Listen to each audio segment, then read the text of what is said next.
ہادی ہوں تو کام چلتا ہے، ایک ہادی سے کام نہیں چلتا، میرا مطلب یہ ہے حضور دیکھو نا کان ہادی ہیں، آوازوں کی ہدایت کرتے ہیں، اللہ نے کہا 2 ہونے چاہیے، ٹھیک ہے نا 2۔ زبان جو ہے یہ ہادی نہیں ہے، یہ چغلخور ہے، گستاخ ہے، اللہ نے کہا یہ زبان 2 نہیں ہونی چاہیے، 2 زبان اچھی نہیں، زبان 1 ہونی چاہیے۔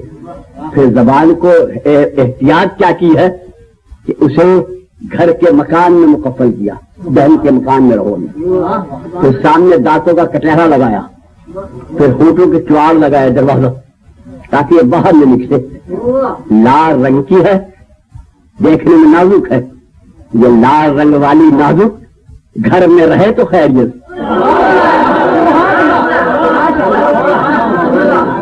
بڑی احتیاط کی ہے کہ گھر سے نہ نکلے۔ جہاں کا تو مجھے پتا نہیں، ہمارے وطن میں جو ہم صبح کو سوتے اٹھتے ہیں تو ہر آدمی کا سر زبان کے آگے ہاتھ جوڑتا ہے، دیکھنا تو تو کہہ کے غائب ہو جائے گی، میری شامت آئے گی، خیال رکھنا۔ یہ لال رنگ کی زبان یہ لڑائی کی جڑ ہے، یہ فساد کی جڑ ہے، اسے اندر یہ باہر نہیں نکلنا ہے۔ ہاتھ چونکہ دیکھ کے سردی گرمی سختی نرمی کو ہدایت کرتے ہیں، اللہ نے کہا 2 بنا دو، ٹھیک ہے نہیں، ہادی جہاں رہے دیکھو گے 2 ہوں گے، یہاں فساد اسے 2 ایک ہے۔ میرے محترم سامنے ہادی ہمیشہ 2 رکھے، توجہ ہے نا۔ اب ذرا سا اور بات آپ کو بتاؤں، یوں سنیے، ابراہیم ہادی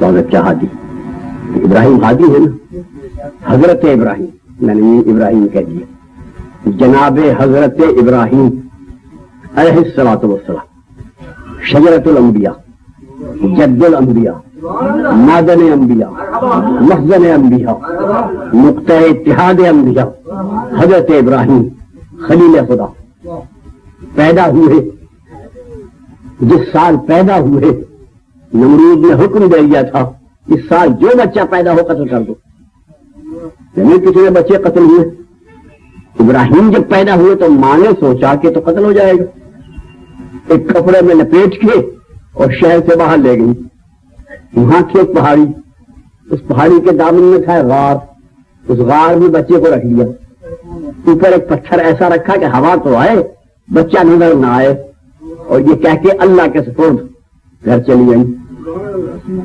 سن رہے ہو نا بھائی، اگلے دن کہیں دیکھنے دیکھا ہے بچہ آرام سے لیٹا ہے، انگوٹھے چوس رہا ہے، لیٹا ٹھیک ہے بات، یہ تو بچہ ہے بالکل نادان، یہ غار میں آرام سے لیٹا ہے، بیٹا تم روئے نہیں، بچے کو رونا چاہیے تھا، لیکن میرا جو ہادی ہوتے ہیں وہ غار میں رویا نہیں کرتے،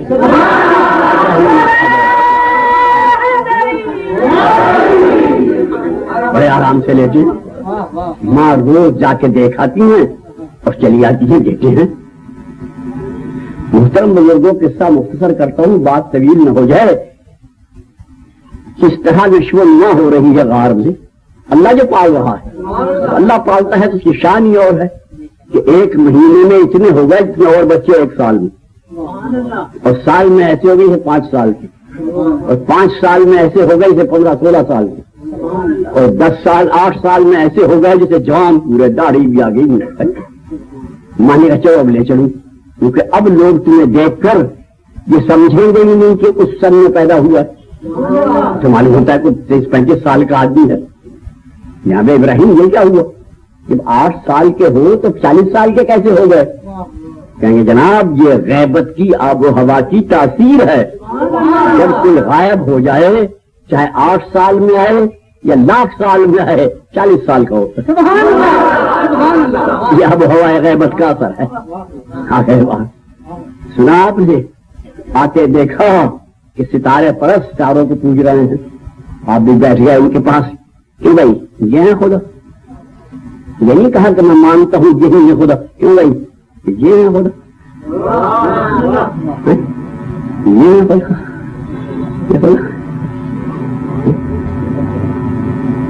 دیکھا چاند والے چاند کو پوج رہے ہیں، ارے یہ تو ان سے بڑا ہے، یہ ہے خدا،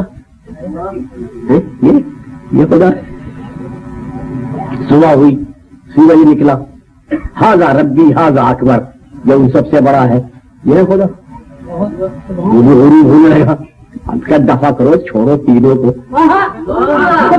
ارے خدا نہ چاند خدا نہ سورج خدا، اور میں تمہیں خدا بتاؤں.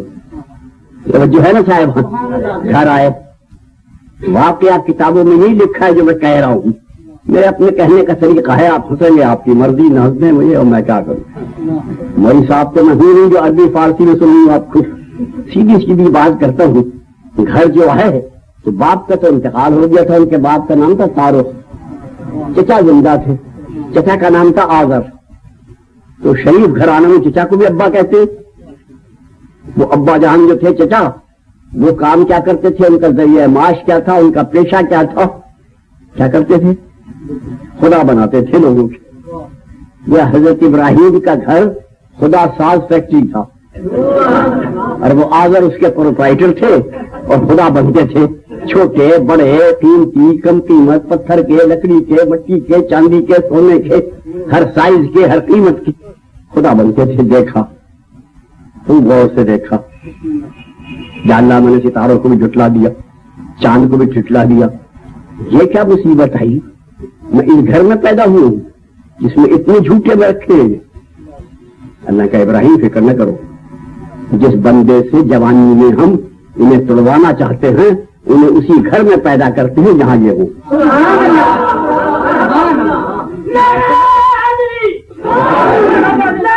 یہ بھی دیکھنا ذرا. 4 دن کے بعد آذر نے ایک ٹوکری میں 5-6 اچھے خوبصورت خدا رکھے، بت رکھے. ان کے گلے میں ان کی قیمت کا پرچہ لکھ کے لگا دیا، 2 روپے 10 روپے جو بھی جتنی بھی تھی. ابراہیم کو دیا، لو بیٹا یہی ہمارا کام ہے، جاؤ بازار میں بیچ آؤ. لے کے چلے، دیکھتے جا رہے ہیں. جتنے چچا سامنے رہا آرام سے لے گئے. جب چچا کی وجہ سے غائب ہوئے، گرایا، ایک رسی میں سب کے پاؤں باندھے، اس رسی کا سرا پکڑا، گھسیٹتے ہوئے بازار میں لے گئے. سنیے ہم، اور وہ بدھ گھسیٹتے ہوئے پہنچے وہ خدا چوک میں جا کے کھڑے ہو گئے. وہاں آواز دی، لوگوں میں تمہارے خدا بیچ میں آیا ہوں. دیکھو میں نے یہ رسی باندھ رکھا ہے، یہ اپنے آپ کو چھڑا نہیں سکتے، میرا کچھ بگاڑ نہیں سکتے. اس کے پاس فالتو پیسے ہیں اور عقل بالکل نہ ہو، وہ خرید لے لے. اب بتائیے، اس تجارت کا یہ ایڈورٹائز ہو، اس تجارت کا یہ اعلان ہو، کون خریدنے آئے گا بھلا؟ شام تک سارے شہر میں گھوم پھر کے واپس آئے. کہنے کا بیچ دے گئے، کسی نے خریدے نہیں سر. کہاں دکھاؤ دیکھے، اب جو اس میں روشنی میں دے گئے، کسی کی ناک نہیں، کسی کا کان نہیں، کسی سنے سے وہ کیا ہوا کہ مجھے کیا پتا کیا ہوا. تم کچھ نہیں کما کھاؤ گے، معلوم ہے تمہارے بس کا نہیں. میں کل میں ہی بیچاؤں گا، آپ کی مرضی سے جائیں.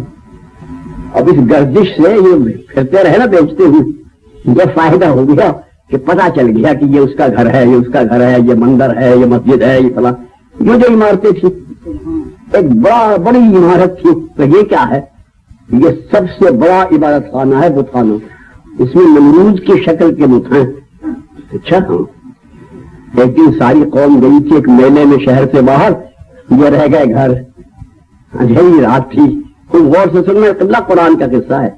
رات کو چپکے سے اس مندر میں چلے گئے، کلہاڑی ساتھ، ایک رسی ساتھ، جتنے چھوٹے چھوٹے بت تھے سارے توڑ دیے، اور جو بڑا بت تھا اس کے گلے میں وہ کلہاڑی لٹکا دی باندھ کے رسی. دروازہ بند کیا، گھر آ گئے. صبح کو آئے وہ کہ پجاری، وہی دیکھا ہمارے خداؤں پہ کسی نے شبخون مارا ہے، یہ کیا ہوا؟ بڑے پریشان. ایک شخص کا ان فتن یذکرہ یقال لہ ابراہیم. ایک فتح ہے، لفظ فتح یاد رکھیں، ایک فتح ہے جو ان کی برائیاں کرتا ہے، اس کا نام ابراہیم ہے. ایک فتح ہے، سمجھے نہیں؟ لفظ فتح استعمال کیا. معلوم ہوا اصطلاح عرب میں بت چکن کو فتح کہتے ہیں. اور سمجھے آپ، لا فتح اللہ.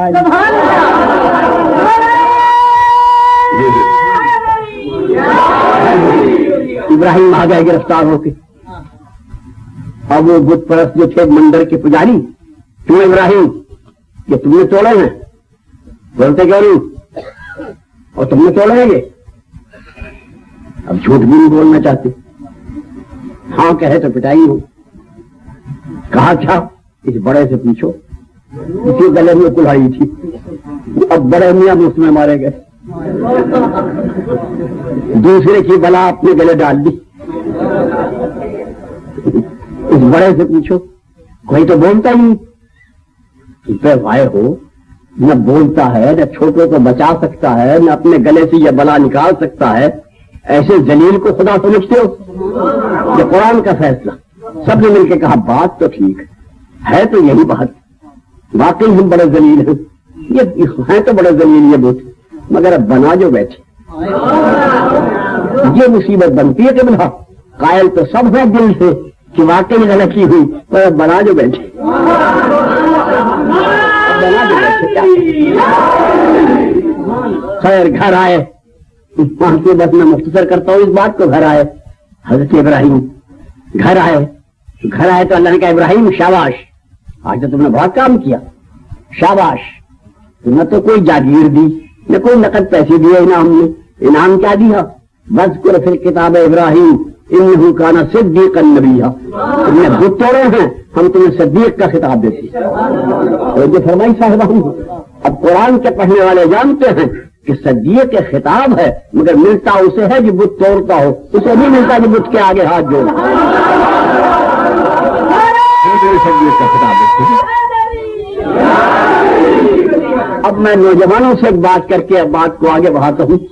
قبلہ بچوں عزیزوں، یہ بتاؤ جب ابراہیم نے بت توڑے تھے وہ کون سا گھر تھا بولا؟ کیا گھر تھا وہ؟ اب بولو، مندر تھا نا، منود کا بنا ہے وہ، مندر میں توڑے تھے نا۔ اچھا بت توڑتے کھڑے کہاں تھے؟ جب بت توڑ رہے تھے اس وقت کہاں کھڑے تھے؟ زمین پہ۔ دن کا وقت تھا، رات کا؟ کوئی دیکھ رہا تھا نہیں؟ چھوٹے بت توڑے یا بڑے؟ چھوٹے۔ اب حساب لگا لو، چھوٹا بت توڑے، زمین پہ قدم ہو، رات کا وقت ہو، نمرود کا بندر ہو، تب تو بنتا ہے صدیق۔ اور اگر بڑا بت توڑے، دوش محمد پہ قدم ہو، دن کا وقت ہو، خدا کا گھر ہو، اب حساب لگاؤ کہ کیا بنتا ہے، کیا ہوتا ہے، ہے نا؟ اب حساب لگا کے بتاؤ۔ اگر چھوٹا بت توڑ کے صدیق اصغر بنے گا تو بڑا بت توڑنے والا صدیق اکبر ہے یا نہیں؟ یہ صدیق کی سند اللہ نے لکھ کے رکھ لی ہے، آگے بہو لے لو، مگر اس ہاتھ میں ملے گی جس سے بت توڑے جائیں، ان ہاتھوں میں نہیں ملے گی جو بتوں کے آگے۔ اس کے باوجود ابراہیم یہ نہیں کہتے کہ میں نبی، میں رسول ہوں، نہیں کہتے۔ پیدا ہو گئے اسماعیل، اب کیا کہتے ہیں لوگوں میں نبی ہوں، کہ بڑا پہلے کیوں نہیں کہا کہ اکیلا تھا، جب اسماعیل آ گیا اب دو ہو گئے اب اعلان کرتے، جب کہ اکیلا تھا چپ تھے، جب دو ہو گئے اب اعلان کر دیا۔ تو جو ہے نا صاحب، اسماعیل اور ابراہیم دونوں مل کے اب ہدایت کرتے ہیں، دو جو ہو گئے، ایک دوسرا بیٹا پیدا ہو گیا اسحاق، ماشاءاللہ سے شعبہ دور اور طاقت بڑھ گئی، اسحاق کی نسلوں سے اب نبی آنا شروع ہوئے۔ جو نبی اکیلا وہ کام ہی نہیں کرتا، جب دو ہو جائیں کام شروع ہو گیا۔ یعقوب کے ساتھ یوسف آ گئے، موسیٰ آئے تو ان کا فوراً دعا کہ خداوند ہارون بھی بھیج دے، موسیٰ کے ساتھ ہارون ہو گئے، جو بھی آیا اس کے ساتھ دوسرا ہادی ضرور رہا۔ توجہ ہے نا؟ ان جب عیسیٰ آئے نسل بنی اسرائیل میں تو وہ اکیلے تھے، ان کا ساتھی کوئی نہیں تھا۔ میں کہا عیسیٰ سنتے بھی ہو، ہم اکیلے کو ہادی نہیں بنایا کرتے، پھر کیا غائب ہو جاؤ؟ عیسیٰ اکیلے تھے، غائب ہو گئے۔ جو بنی اسرائیل کا قصہ ہے، اب اپنے خاندان کی دیکھیں، اسماعیل کے بعد ہدایت آپ کے خاندان میں کہاں آئی؟ نسل محمد، محمد کے ساتھ علی آ گئے، اب ٹھیک ہے، علی کے ساتھ حسن آ گئے، ٹھیک ہے، حسن کے ساتھ حسین رہے کہ ٹھیک ہے، حسین کے ساتھ زین العابدین رہے ٹھیک ہے، زین العابدین کے ساتھ محمد باقر رہے کہ ٹھیک ہے، پانچویں کے ساتھ چھٹا رہا کہ ٹھیک ہے، چھٹے کے ساتھ ساتواں رہا کہ ٹھیک ہے، ایک کے ساتھ ایک رہا دو رہے، ٹھیک ہے نا؟ 10ویں کے ساتھ 11واں رہا، 11ویں کے ساتھ 12واں رہا، 12واں اکیلا رہ گیا، غائب ہو گیا۔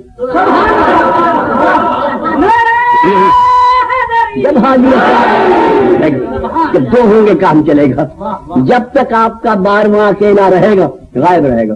جب تک بنی اسرائیل کا عیسیٰ اکیلا رہے گا، غائب رہے گا، جب دونوں اکٹھے ہو کے دو ہو جائیں گے پھر آ جائیں گے۔ اب یہ بتائیں یہ چل کے جائیں گے آسمان پہ یا وہ چل کے آئیں گے زمین پہ؟ تھوڑی دیر کے بعد فیصلہ ہو گیا، آپ والا آگے کھڑا ہو گیا، عیسیٰ پیچھے کھڑے ہو گئے۔ بہت سے مسلمان کا بھائی یہ تو کچھ غلط ہو، نبی پیچھے امام آگے، انہوں نے بحث شروع کر دی۔ وہ بحث کر ہی رہے تھے، پتہ نہیں آپ لوگ جانتے یا نہیں، ادھر سے ایک پٹواری آ گیا۔ پٹواری جانتے پٹواری؟ پٹواری آ گیا ہے، کان میں قلم بغل میں بستا۔ پٹواری جی کہاں سے آ رہے ہو؟ کوئی جھگڑا کس بات پہ کر رہے ہو؟ کہ جی کوئی کہتا ہے عیسیٰ آگے ہونا چاہیے، کوئی کہتا ہے امام آگے ہو۔ پٹواری کا یہ تو میں فیصلہ کر دوں، یہ تو میرے فیصلہ کرنے کی بات ہے۔ کیسے کہ عیسیٰ زمین چھوڑ گئے، بے دخل ہو گئے، چلے گئے زمین چھوڑ کے بے دخل۔ یہ آج کے زمین پہ قابض ہے دخیل کار، قابض کے ہوتے ہیں بے دخل کو کیا حق کرنا پائیں گے؟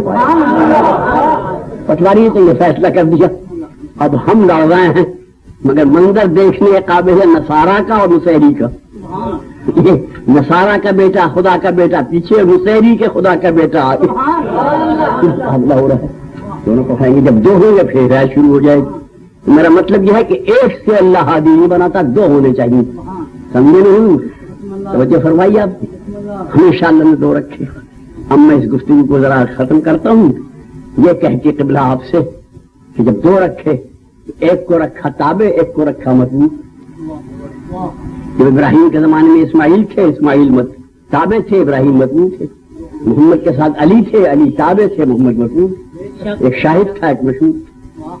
یہ نہیں دوسرے لفظ نہیں کہیے کہ ایک نبی ہوتا ہے ایک وقت میں، ایک امام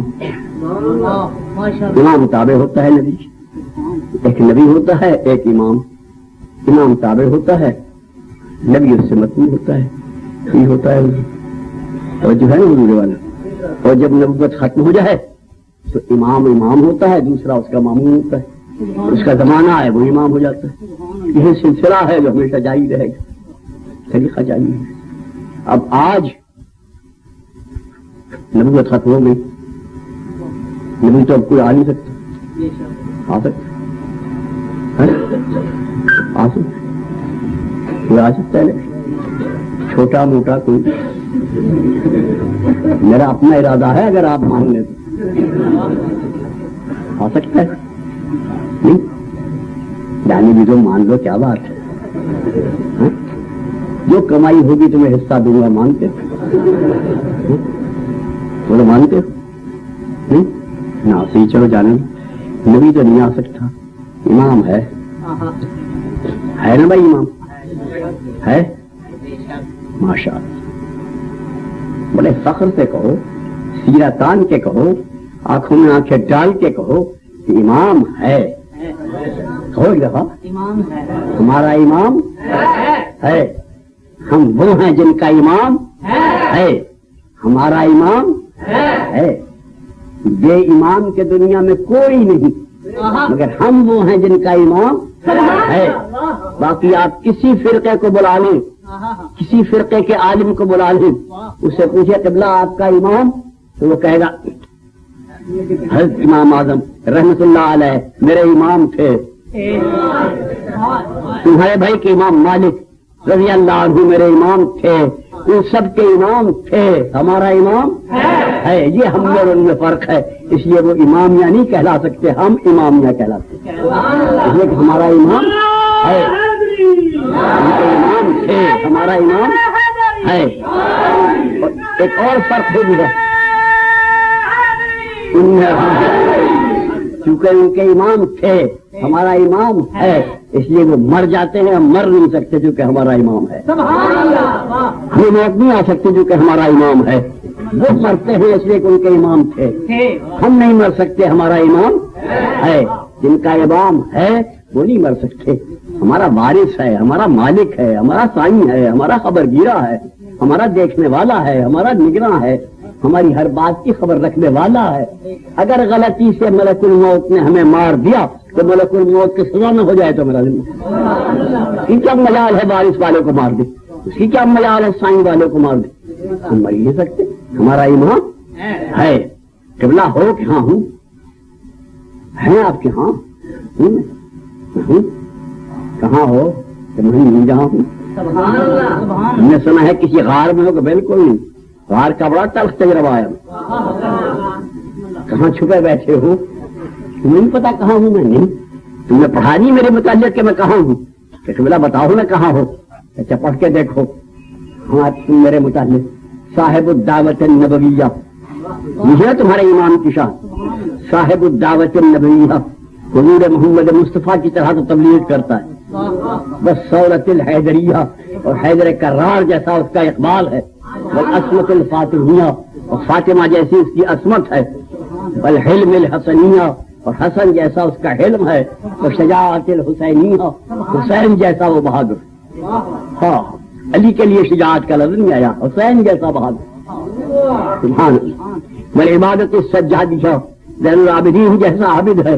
وہ معاصر الباقیہ, اور محمد باقر جیسے آثار علمی ہیں.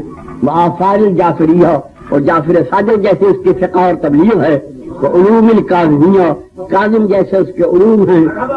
بل حجج الرضیہ, امام رضا جیسی اس کے پاس دلیلیں ہیں. وجود التقویہ, امام محمد تقی جیسی اس کی سخاوت ہے. نقابت النقویہ, علی نقی جیسی اس کی طہارت, نظافت, پاکیزگی اور نزاکت ہے. بل حیبت العسکریہ, حسن عسکری جیسی اس کی حیبت ہے. اور بل غیبت الالہیہ, اور اللہ جیسی اس کی حیبت, حیبت اللہ جیسی ہے.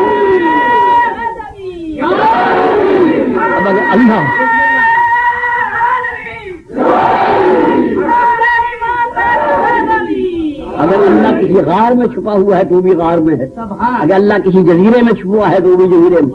اور اگر اللہ سب جگہ ہے اور غائب ہے تو بھی سب جگہ ہے اور غائب ہے.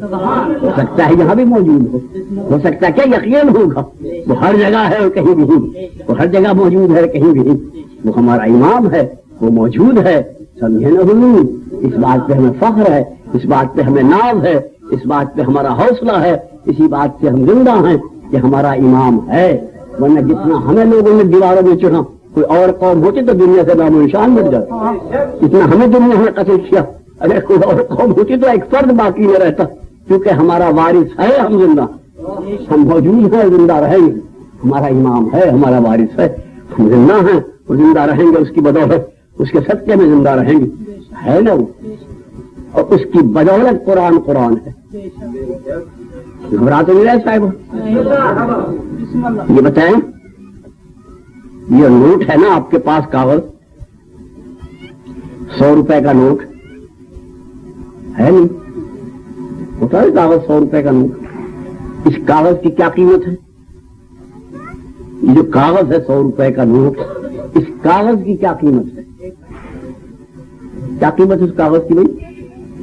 کچھ نہیں. ہاں یہ کچھ تو ہوگی نا, 1 پیسہ. چلو اس پہ جو رنگ وغیرہ ہے, چھپائی کا خرچ آیا ہے, تو اب کیا قیمت ہو گئی ہوگی؟ چلو 2 پیسے سمجھ, 3 پیسے سمجھ. مگر بازار میں کیا قیمت ہے اس کی؟ جس کی اصلی قیمت 3 پیسے ہے, بازار میں کیا قیمت ہے اس کی؟ 100 روپے. بھائی 100 روپے کیسے ہو گیا 3 پیسے کا کاغذ؟ یہ 100 روپے کے ہو گیا. جناب آپ کو نہیں معلوم, حکومت نے اعلان کیا ہے کہ اس کی قیمت کا سونا حکومت کے خزانے میں محفوظ. سبحان اللہ. تو سونے کی قیمت 100 روپے ہے, اس لیے اس کی قیمت بھی 100 روپے ہے. سمجھے؟ مطلب یہ کہ اس کا ہم قیمت چونکہ حکومت کے خزانے میں ہے اور ہماری نظروں سے غائب ہے, اس لیے اس کی قیمت 100 روپے ہے. سمجھے حضور؟ اب آپ قرآن کی قیمت دیکھیں, اس کا ہم قیمت چونکہ خدا کے خزانے میں غائب ہے تو قرآن کی قیمت کوئی حیثیت نہیں. اس کا ایک ہم قیمت خدا کے خزانے میں غائب ہے, اس لیے اس کی اہمیت ہے, اس لیے اس کی قیمت ہے. ورنہ کچھ بھی اللہ کی طرف سے انتظام یہی ہے کہ ادھر سے وہ غائب ہے, ادھر کتاب کی قیمت ہے. ورنہ کتاب کی کوئی قیمت نہیں کاغذ کی, اگر اس قیمت سے عہدہ ہو جائے, اس سے جدا ہو جائے. تو جو ہے نا وہ ایک بات اور سن ہو, اس کے بعد میں ختم کر دوں. سن رہا ہے نا بات؟ یاد رہے گی نا میری بات؟ میری باتیں بچوں کو یاد رہے گی, تم یاد رہیں گے. تم ایک بات سنو, ہمارا روز اللہ سے واسطہ پڑتا ہے. پڑھتا ہے یا اللہ یہ کام ہے، یا اللہ یہ دعا ہے، یا اللہ یہ کام کر دے، کہتے نہیں کہتے؟ اور اللہ بھی ہم سے کہتا ہے نماز پڑھو، روزہ رکھو، سچ بولو، یہ ہے۔ خوب غور سے سن لینا میری بات، اللہ یہ نئی سی توجیہ ہے مگر ذرا غور فرمائیں۔ اللہ بھی ہمیں احکام جاری کرتا ہے ہر وقت، اور ہم بھی اللہ سے التجا کرتے ہیں ہر وقت، توجہ ہے نا؟ تو جو اللہ کے احکام بندوں تک پہنچائے، یہ کرو، یہ کرو، یہ کرو، یہ نہ کرو، جو ہادی، جو رہبر اللہ کے احکام بندوں تک پہنچائے اسے نبی کہتے ہیں، اور جو وسیلہ، جو ہادی، جو رہبر ہماری التجائیں اللہ تک پہنچائے اسے امام کہتے ہیں۔ اللہ کے احکام ہم تک پہنچانے والا نبی، اور ہماری عرضیاں اللہ تک پہنچانے والا امام۔ جو ہے نا عمرے والا، ہمیں مشکل پڑھے کسے پکارے؟ بولو بھائی، نبی کو۔ نبی کہے گا نہیں، میں تو اللہ کے احکام پہنچانے کے لیے ہوں، تم اپنے امام کو پکارو تو تمہارے احکام پہنچاتا، تمہارا امام سے مشکل کشا ہے، ہماری عرضیاں پہنچاتا ہے۔ اللہ کے احکام پہنچانے والا نبی اور ہماری عرضیاں پہنچانے والا امام۔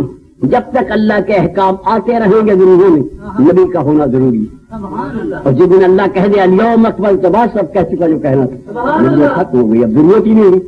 مگر جب تک ہم اور ہماری عرضیاں باقی ہیں، امام کا ہونا ضروری ہے۔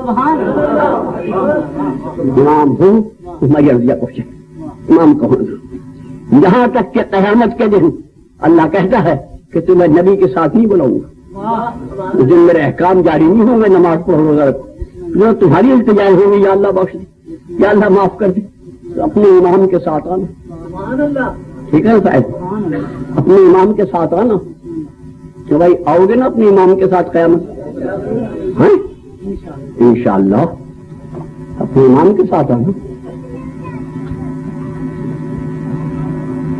آؤ گے نا امام قیامت میں، آؤ گے امام اپنے امام کے ساتھ آنا انشاءاللہ۔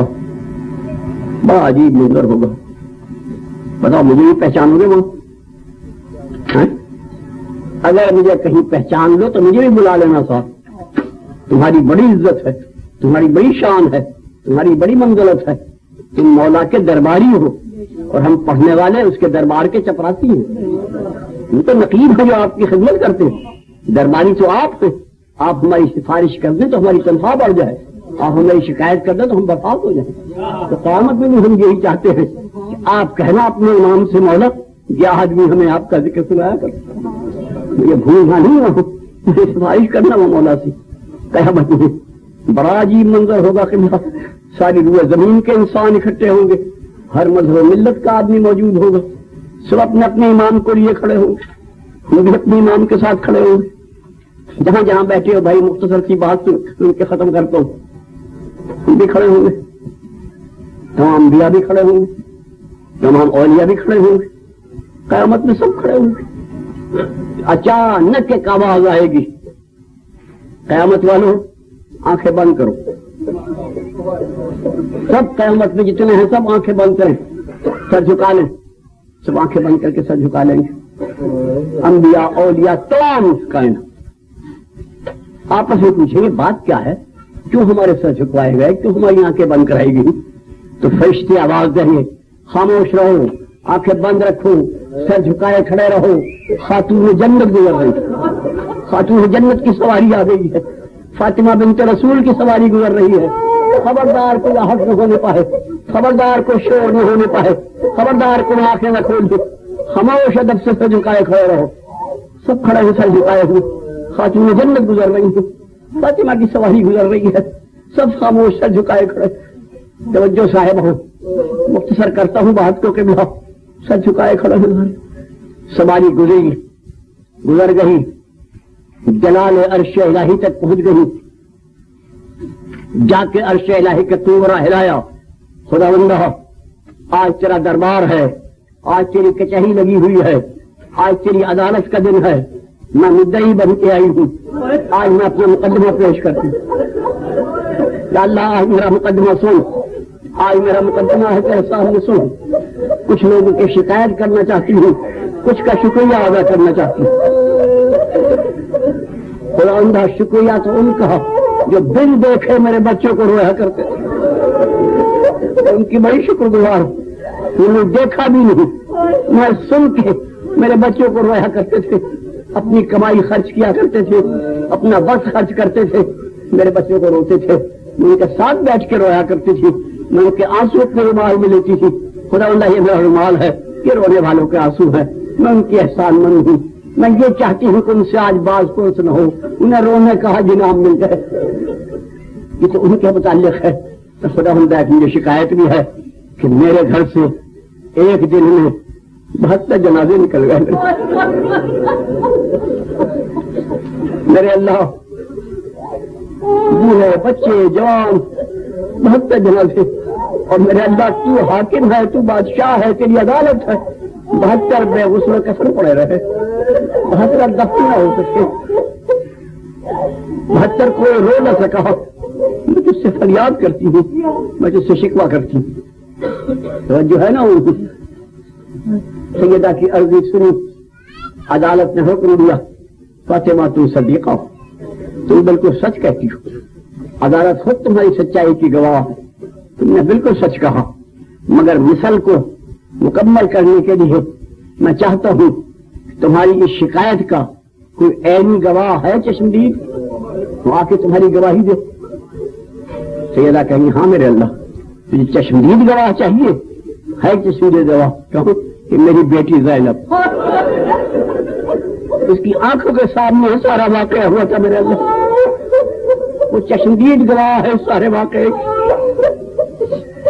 ذرا سنتے رہے میرے بھائیوں، میرے بزرگوں، عدالت کا حکم ہوگا، جنت سے چند ہوئے چند معزز فرشتے سواری لے کر جائیں اور پورے احترام کے ساتھ زینب کو لے آئیں۔ زینب تیری ماں مدعی ہے، تجھے گواہ بنایا ہے، عدالت نے بلایا۔ فرشتے گئے، پورے گئیں، تھوڑی دیر میں واپس آئے، کیوں زینب کو لائے کہ نہیں؟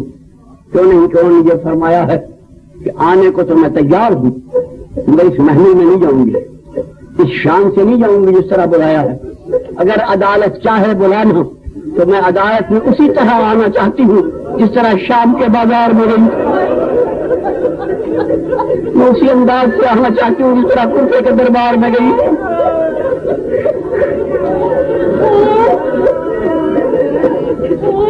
حکم آؤ جس طرح تم چاہو۔ اب زینب کس طرح آئی؟ ننگے سر اونٹ پہ زینب، زین العابدین کے ہاتھ میں لحاظ، قیامت میں ماتم شروع ہو گیا، چاروں طرف ماتم ہونے لگا، ہے زینب ہم تیرے مسلم ہونے والے۔ اب ہوئی اصلی قیامت، اب ہوئی قیامت میں اصلی قیامت۔ خداوندہ میں نے اپنی آنکھوں سے سب کچھ دیکھا، میرے سامنے سب کچھ ہوا، میری نظر کے سامنے سب کچھ تھا، میں اپنی آنکھ سے دیکھ رہی تھی، میں اپنے سامنے دیکھ رہی تھی۔ خداوندہ تو دیکھ لے، یہ میرے بازو پہ رسی کے نشان ہے، یہ میرے ہاتھوں میں رسی کے نشان ہے، میرے اللہ یہ میرا صفحہ اس سے بڑھاپے میں کھل گیا۔ میں درباروں میں بیان کی، میں نے بازاروں کی حالتیں دیکھی، میں تجھ سے فریاد کرنے آئی ہوں، میں تجھ سے شکایت کرنے آئی ہوں، اور میں بھی شکر گزار ہوں ان مردوں کی جو ہمارے مردوں کو رہے، اور ان عورتوں کی جو ہماری عورتوں کو۔ محترم سامعین، بات ختم ہے۔ جب آپ کی مجلس ہوتی ہے اور اعلان کرتے ہیں آپ مجلس کا، تو جو فرشتے موکل ہیں اس پر، وہ آپ کا اعلان لے کر خدمت میں رسالت میں آپ کی ائمہ کی جاتے، اس اعلان کو پڑھ کر باقی ائمہ کو تو مجھے پتا نہیں، دو ہستیاں ادھر اعلان مجلس کا پڑھا، ادھر زینب نے کہا زین العابدین بیٹا مجلس ہو رہی ہے، چلو چلے، یہ کام تو ہم نے کرنا تھا، وہ یہ کر رہے ہیں۔ یہ دونوں پھوپھی بھتیجے لازم بناتے ہیں، زین العابدین مردوں میں بیٹھ جاتے ہیں، زینب خواتین میں بیٹھ جاتی ہیں، زین العابدین تمہیں دعا دیتے ہیں، زینب خواتین کو دعا دیتے ہیں۔ خدا ہم یہ خواتین تمہارے پردے کو قائم رکھے، تمہارے بچوں کو سلامت رکھے، تمہاری گود آباد رہے، تمہارے سہاگ قائم رہے۔ زینب دعائیں دیتی ہیں، بیویوں تمہاری خاطر میں نے اپنے بچے قربان کر دیے تھے، تمہاری خاطر میرا گھر لٹ دیا تھا۔ اور زین العابدین آپ سے کہتے ہیں میں تمہارا شکر گزار ہوں، میں تمہارا احسان مند ہوں، ورنہ مجھے تو آ کے کسی نے فاتحہ بھی نہیں پڑھی تھی، میرے واسطے تو کسی نے تسلی کا لفظ بھی نہیں کہا تھا، تمہارا احسان مند ہوں۔ خدا تمہاری مجلس کو قبول و منظور فرمائے، اللہ تمہاری محفل کو منظور فرمائے، خدا تمہاری صحیح کو مشہور فرمائے۔ بحق محمد وعلى محمد. ربنا تقبل منا انك انت السميع العليم. اللهم صل على محمد وعلى محمد